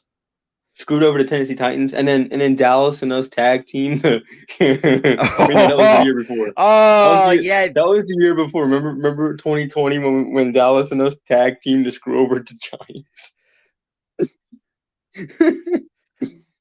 That's what I'm saying. So, that's what we're saying. Don't need. I was. But then again, knowing don't need a quarterback, but I do see Bears. Oh, Bears don't need quarterback, but I do see Bears drafting quarterback and trading Fields because this is a new regime, and usually with a new regime, they're going That to want is to get. true. You Most got of a the point there. You got a point But there. then again, this is the McCaskies we're talking. Then again, that is the It is the McCaskies. McCaskies. It is the McCaskies, so that could happen. God, we had Gooley on, but Gooley had to go off. But whoo! But for those who know who we're talking about, our buddy Gooley, another Bears fan. Good Lord, I feel bad. I feel bad for the guy. I really do. It's like, oh God, how He's much? probably just used. I bet you he's just probably used to it at this point. He's not even As mad. he He's puts it, just like he marinates in failure. When he said that, I started cracking up laughing. It's like he's like I'm marinating the team's failure. I'm like, dang, he's hurt. I'll say this too. Yeah, Claypool has been an injury prone receiver. Darnell Mooney, I'll give a benefit of that. I think he had a really good season. Just he's another guy that I feel got dealt with a bad hand with the team with the offensive line, and especially for Bears offense. really need that first round pick. They already have a quarterback. They might use that first round pick for something else. Plus, not to mention too, they can also pick up people in free agency because they have over 100 million in cash space off. Yeah, and plus too. Some teams usually have they usually tank to get picks. They can haul the team. They can haul. And you can give a lot, and you can save a ton of money because in that way, because you can Mm-hmm. build through the draft and in free agency. If the Bears can do, like, say if you get Will Anderson, I think it's going to be probably the best. Blue City, I disagree. That's going to go to Sauce Gardner. I'm sorry, Sauce Gardner had the better year than Kayvon Thibodeau. Kayvon Thibodeau, I'll say this dude has been kind of injury prone since coming out of Oregon. He's always had injury issues. But he did have a good season. I'll give him that, but not to the point where you had Sauce Gardner, who says, I've never seen a corner being so locked down, like not give up a touchdown and stuff like that. It's like you're telling me that Sauce Gardner's not a rookie, your rookie of the defensive rookie of the year. Get out of here. Now you got a couple runner-ups. That is going to be Agent Hutchinson and Kayvon Thibodeau. I will give him some credit, but just not to the point of what Sauce Gardner has done for the New York Jets. Because I feel like, the fact that, drafting cycle wasn't for me. It was a big mistake for them. Not this past draft, but the previous draft. But I'll give Joe Douglas a lot of credit, though, for giving it, taking chances on Jermaine Johnson, to Garrett Wilson, Sauce Gardner, for crying out loud.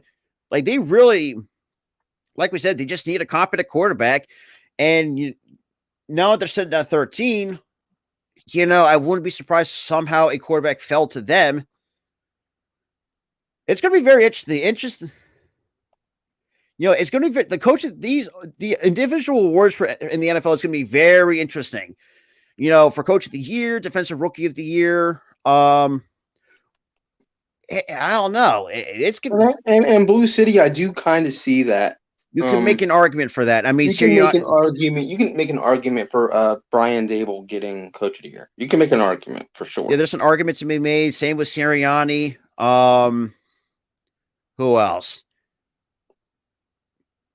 God, I'm really drawing a blank on one. Maybe Mike McDaniel if you're lucky from the Miami Dolphins, but just now that I can see. I can see that Brock Purdy for off. Well, then again, who is also had a good offensive rookie year? Didn't you say what's his face for offense? No, you said that for defensive. That was Sauce Gardner.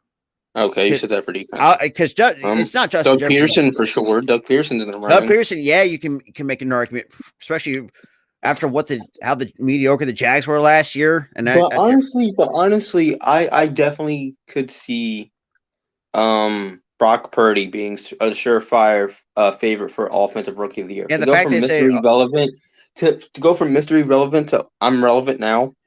Yeah, like it's come on. Kevin O'Connell, yeah, you can make it. Well, you can have a make for Kevin O'Connell, Dougie P, yes, you can make for argument for that. Kevin O'Connell, you can make an argument for him as well. But the Vikings as a team, though, I still do not have faith in them at all. Just because if you looked at most of their wins were by one. They only have one game where they actually blow out by double digits once. 11 of their 12 or 13 wins were one score or less. Like, do you really trust that team going into the playoffs? I know I wouldn't. I wouldn't either. It's just, for me, that screams inconsistency to me. That really, Bills OC, yeah, for sure. The Bills OC, for sure. talk about McDermott. Yeah, I think McDermott's the head coach, not the OC. that is true. Like, it's hard to call him. I don't think it can be someone else. Mr. Irrelevant then delivers like a 5th-year vet. No question. That's what I'm saying. There's no question in my mind. He's played like he's been in the league for like 10 years. Like, it's just like, because, they drafted him with the actual last pick of the draft. Yeah. Usually, Mr. Irrelevant, those players don't even last in the league. But this guy could last. I see this guy lasting 10 years. And I said this too. I know a couple Niners content creators. I think he's going to prove a challenge to Trey Lance going forward. Who's to say? I say get rid of Trey. I would actually say get rid of Trey Lance. I've seen some 49ers do want to move on from Trey Lance. And Jimmy G's like, say if they do, I mean, what you're going to get out of him? I mean, the dude has really. Now that.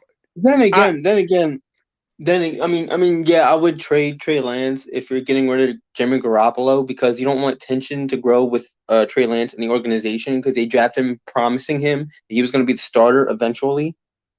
And for Brock to leapfrog him, it would literally cause tension. So I would get rid of Trey Lance. But, well, like we said, we can't really say much. Lance is a disrespectful, selfish a-hole with no B. Yeah. I mean, you're not wrong. If he's already causing tension, I would get rid of him. And it's just. And also, we kind of blanked you out because, yeah. We kind of bleeped everything. That will be the greatest moment in NFL history. That if Mr. Brock Purdy himself can win a Super Bowl, that's going to be look. I don't care what anybody says. If that hypothetically happens, you can't deny that's going to be one of the greatest moments of NFL of history. You have Mr. Irrelevant win the big thing for the San Francisco 49ers, which no other Mr. Irrelevant has ever done. Yeah, usually anybody that was Mr. Irrelevant don't even last, like you said, don't even last a year at most. At most, they've last 5. At most 5. And Hamlin, after the whole blow up of his charity, he's a surefire favorite of Walter Payton, for sure. I mean, you got that. That's going to be an interesting race for the Walter Payton. Honestly, next shift, if that happens, Hollywood, jump on that. Please do, because Hollywood, you better jump on that. Because like you jumped on someone like Vince Brock Papali and Eagles. And I'll give Brock Purdy a lot of credit though for guys that you're going to call me Mr. Relevant. I'm going to show why at least most teams passed up on me, and he's really done it. He's making every single team look like idiots. Now, there are times he does have some bad moments, which I do think, especially with the coaching set that the 49ers have, they're definitely going to fix that going forward. Because, like we said, he's a rookie. They're going to make mistakes. But he's made minimal mistakes. That's the thing. Very little. I think he's so far through most of the seasons, they had one bad throw that turned into a pick, which, yeah. And the dude just really it's like one of those, for me, I could describe it as someone who's an undrafted free agent, has a lot to prove. And I think that's what Brock Purdy's showing. Like, yeah, I could be a starter in this league. Oh my God. But what were you, mid burp or mid I had a burp mid burp coming on. I had a burp coming on. It's like, what I need to get done.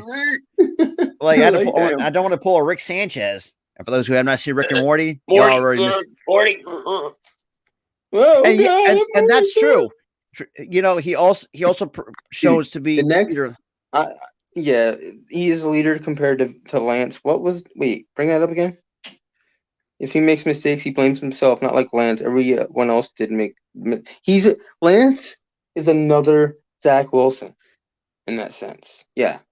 So I would go with Brock Purdy. So Butterfly, the Walter Payton Award pretty much stands, for the charitable off the gridiron, basically. Yeah, it's basically the charitable stuff, and it's basically what the players do for the community. That too, and I'm trying to make it. It's basically what the the Clemency Award is in baseball. It's pretty much the exact same it's the exact same thing. Yeah, it's what the players if it's For it the showcases humanitarian. the players. It basically just showcases the players, and their ability to do charitable work outside off the field and help their communities off the field. It showcases them, and yeah. And that is true. I mean, like we said, we've done Yeah, and that's amazing. That is that, absolutely and they had a amazing. goal what 2,500, I think it was, and the fact that they It was blew 20. It was literally 25,000, and they got over 7 million. like what's good, Flame. But yeah, it's just the playoff. I mean, playoff. Man, who would have thought playoff? Football's coming to an end, so. Oh yeah, absolutely, Butterfly. We've done our part. Many other creators have done their parts. At the same time, Everybody did their part, and I hell, commend. even And I commend. myself, I commend the people. all street, I chipped in a bit of a bit of amount to help So out. really, the fans should be nominated for the Walter Payton Absolutely, it pretty in much that really. sense, because we helped that charity out. If we didn't help that charity out, that charity would have been that known, honestly, until that incident happened. But we all know it's probably going to DeMar anyway because of that. And I know, yes, he did suffer a cardiac arrest. It's out of his control, but the fans really helped catapult that. Like really, it's just. Oh, and And shout out to next shift Randy. So Brock Purdy 7-0, 13 touchdowns to 4 picks, 1,374 yards in this very short rookie season with the San Francisco. Mr. Irrelevant who? He's relevant now, boy. Yeah, he's making a statement. And if I'm Kyle Shanahan's, that's gonna be a hard decision to make. Not really. If what's being said about Trey Lance is true, and he's an that's coming from a-hole, the 49ers Patriots. Some of them, anyways. And if he can't take accountability for his screw ups, go with Brock. Because we all know you're probably going to lose Jimmy G anyway. Yeah, because Jimmy G is not getting any younger, and he's not getting any younger. He's starting to not be healthy. Well, at this point, would you call him injury prone at this point? And now you have a sleeper pick working out for you. And Brock Purdy. Ooh. Another good question from Davey. Who gets comeback player of the year? That's gonna be a close one. Well, we don't know exactly. Honestly, I don't know if DeMar Hamlin's gonna return to play after that heart issue. Yeah, I don't know. It's but I'll get if he does. And plus, I feel like Brian Robinson had more playing time than DeMar did, especially after what exactly happened off the field. Yeah. Oh yeah, and trust me, Butterfly. We're for those who have there are many charities.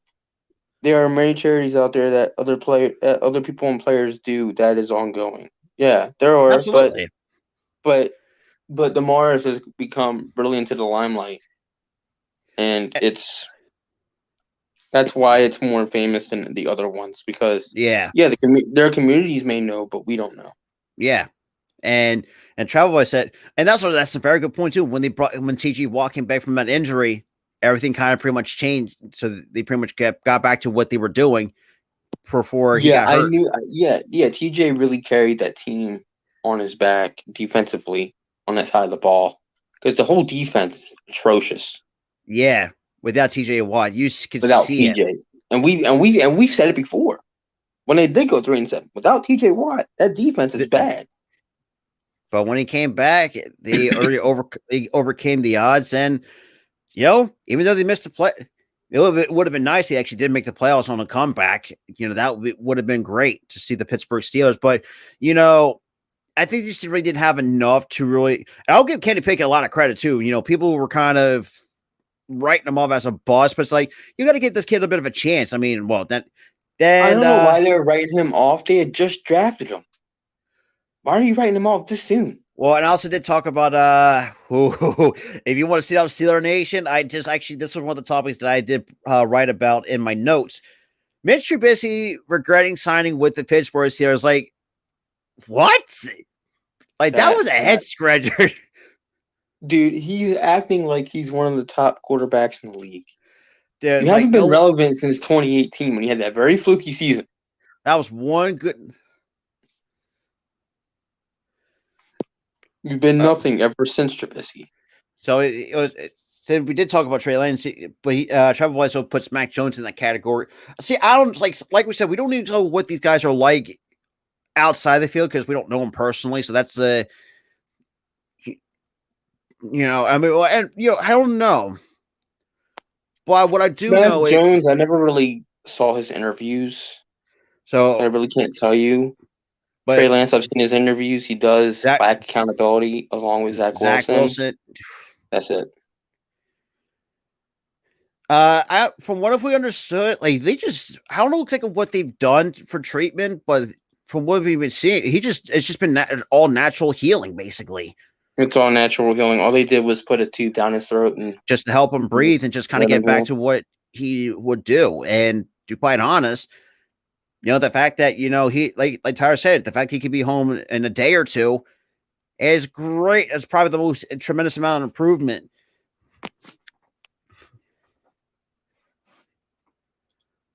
Many players said he was really unfair.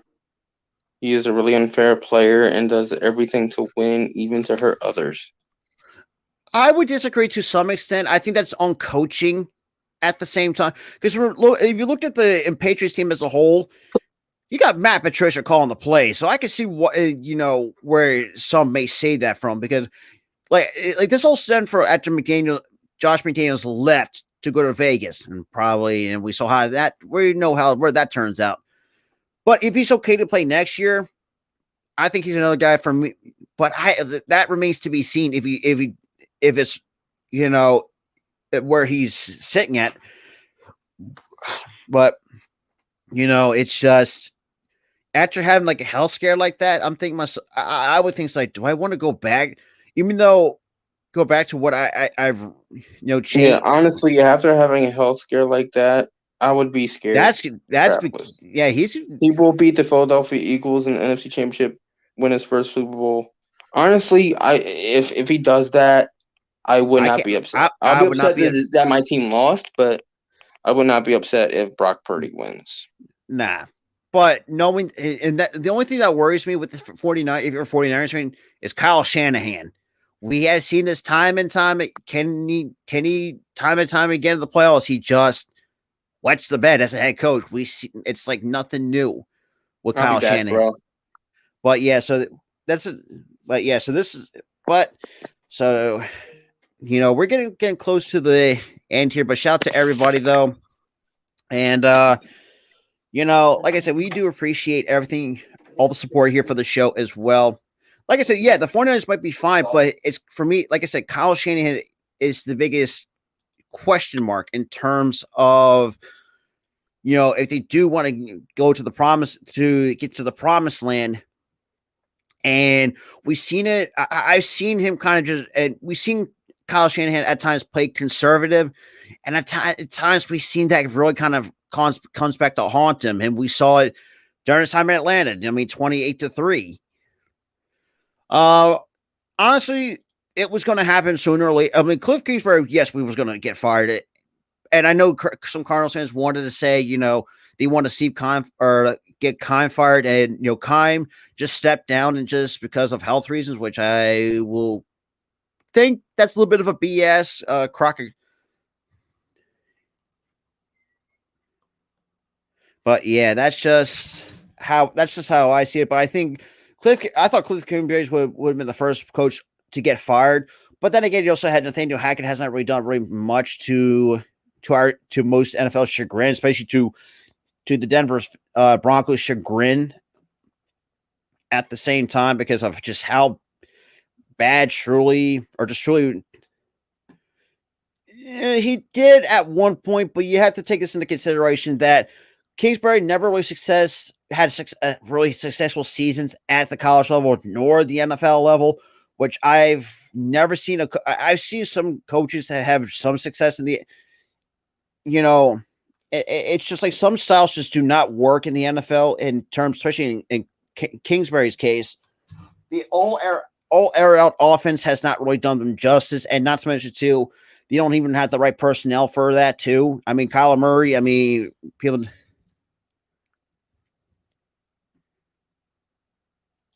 Yeah, there's a lot of things that the pro you should not just say, and yeah, you should just keep that to yourself. And I agree with that 100%.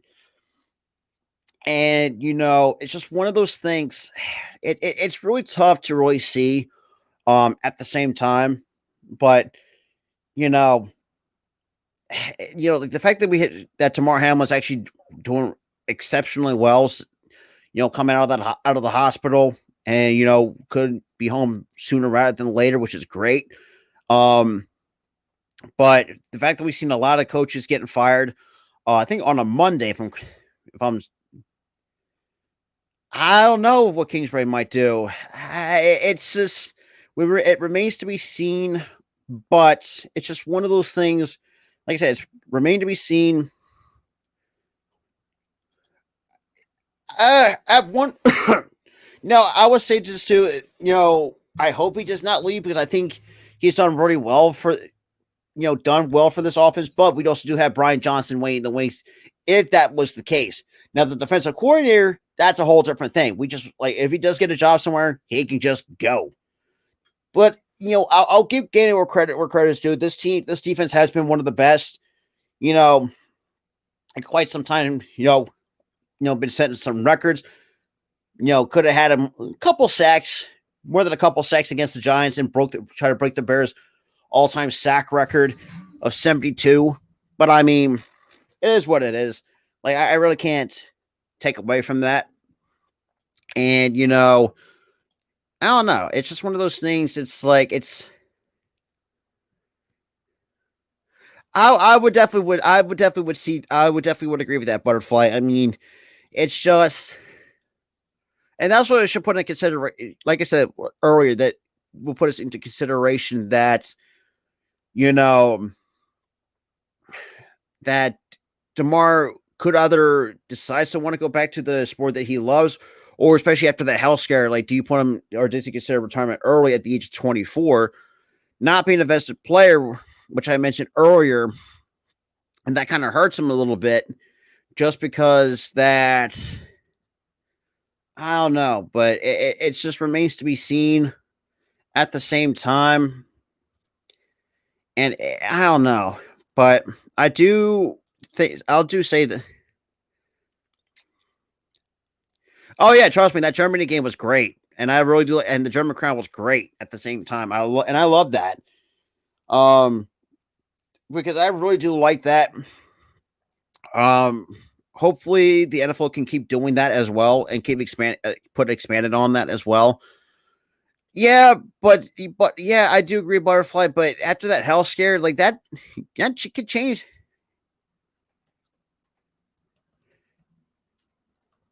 But that's just me.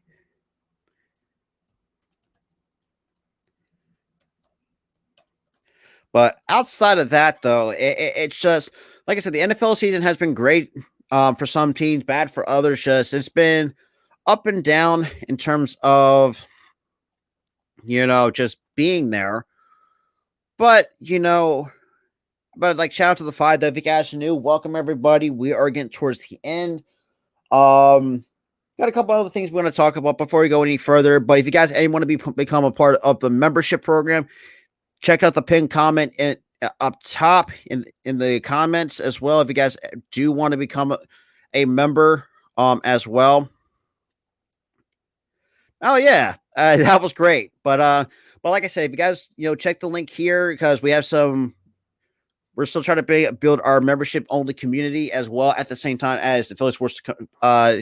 Just not, and for those who don't want to be part of that. I mean, look, we okay with that. So if you guys want to check out here, check out the link that's pinned in the comments up top, or check the link in the description.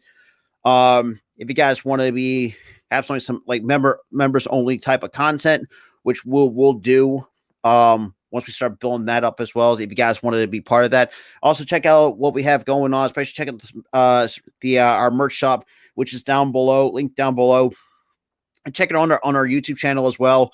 You can browse parts of what we have as well. But we have a couple more things to talk about. So, like I said, we did talk about the Bears. Finally, actually heard if they decide to pick number one overall. It's been since 1947 since they've selected a first overall pick. So it's been quite a long time. The last thing, Yeah, I literally heard you almost ending the video. I'm like, oh no, I could get back. but yeah, the Germany crowd though, when I watched that their great game in Germany was great. So German fans, I think y'all got just I can't not wait at the same time. But outside of that, but yeah, like I said, if you guys want to join, become a part of the Philly Sports Squad, or if you want to be part of the crew, or however you want to bring it together, check the link in the description for the membership program. Like we said, we did readjust the prices because, well, YouTube wants to make it a little bit expensive, and we ain't doing that to y'all. Yeah, it was like $49.99 or something. $24.99. We ain't doing that. No, not 400. $49.99. But yeah, so we did our prices right scratch, and yeah, so now I'm gonna cough gum. Almost had me. But yeah, so shout out to Daniel Barry though, who's been our subscriber for 5 months.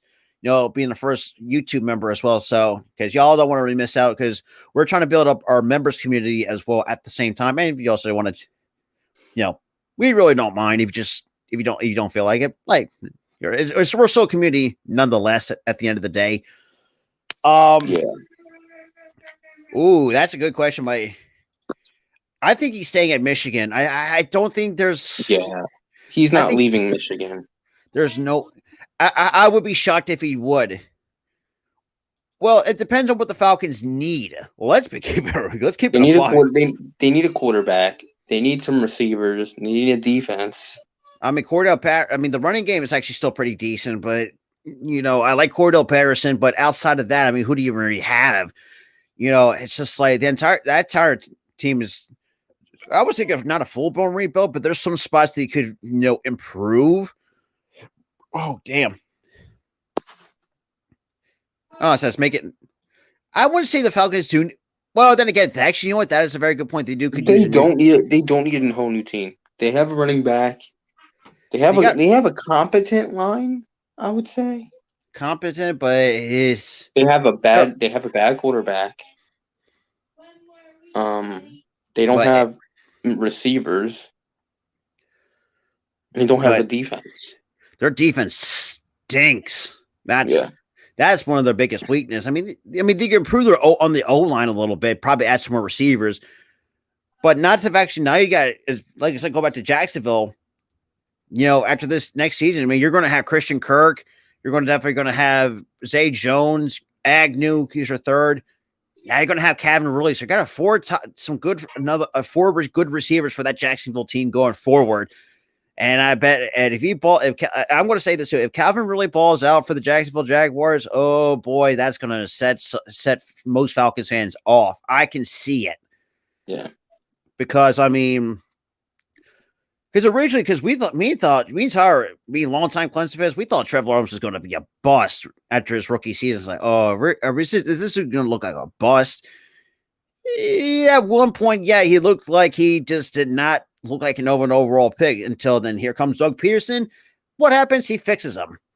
And, made the playoffs. I mean, congrats to the Jacksonville Jaguars. I mean, I don't even know what to say. Like, you had two teams like I said, the two teams we did mention, the Jaguars and the Lions, the teams who knew to be mediocre for years.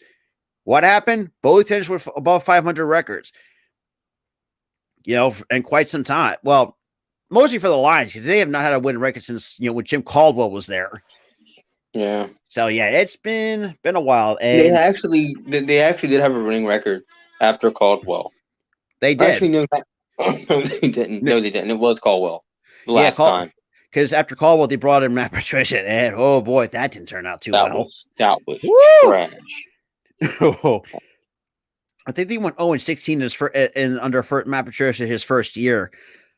And then they didn't even improve after that. They were just then. So you pretty much had to wait till you had to fire him. But Jacksonville, I mean, at times, I mean, you have to. I mean, now granted, yes, they did overpay for some positions, but I mean, I think it has really paid off.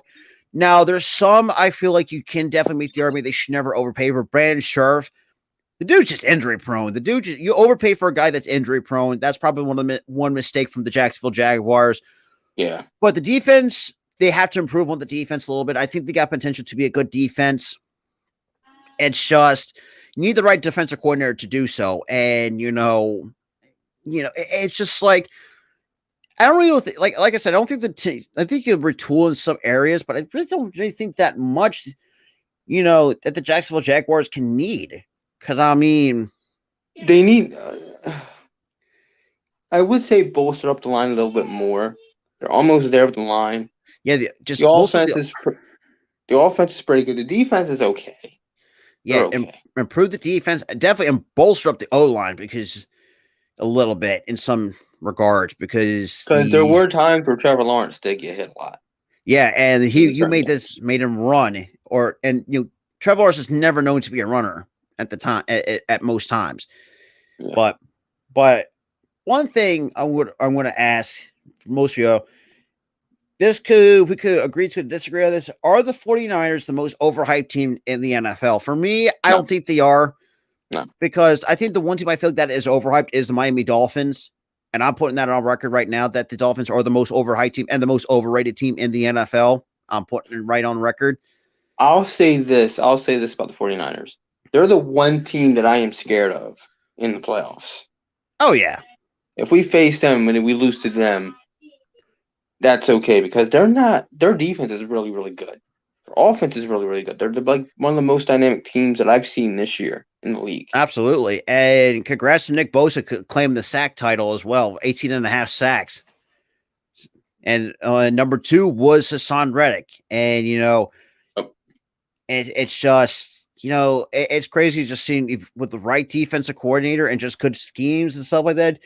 You'd be surprised of how good some of these defensive ends, these edge rushers are. And, Bosa comes, I mean, let's be honest, I think he's better than Joey Bosa. I'm sorry, Chargers fans, but it's it's clear as day who's the better Bosa brother.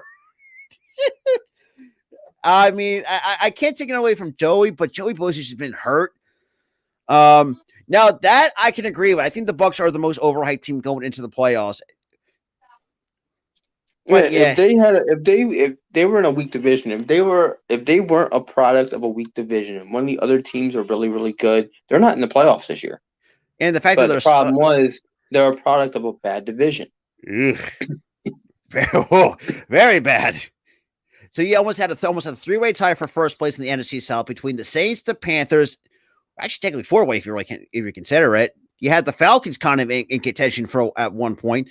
I'm thinking to myself, what is this division right now? It was just a bunch of a mess, for lack of a better term. But outside of that, outside of the Bucs are being the only sub 500 team in the postseason.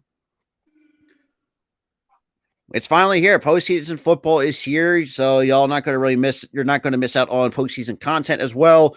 Definitely, there's going to be a lot more MLB content coming to the channel as well because now we're going to get ready, getting close towards spring training. Holy crap! That's really think. Even though it's only January 10th at the time we were streaming, but it still feels like it's a lot.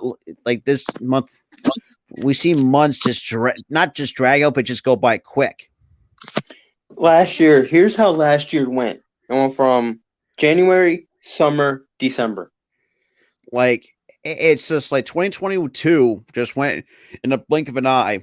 And for those who love spring football, we got you guys covered too. And, the WNBA up in May, which is going to be fun. We're going to start doing a lot more as well.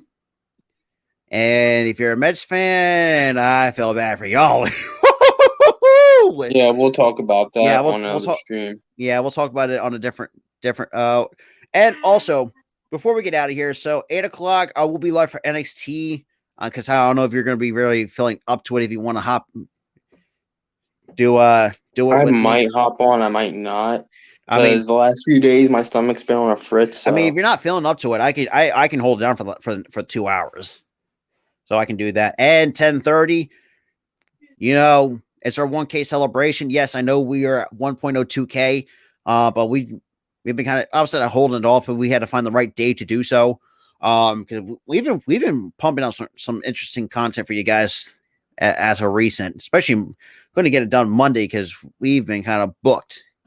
But yeah, so we got that coming up. But outside of that, hope everybody has the rest of good of their day.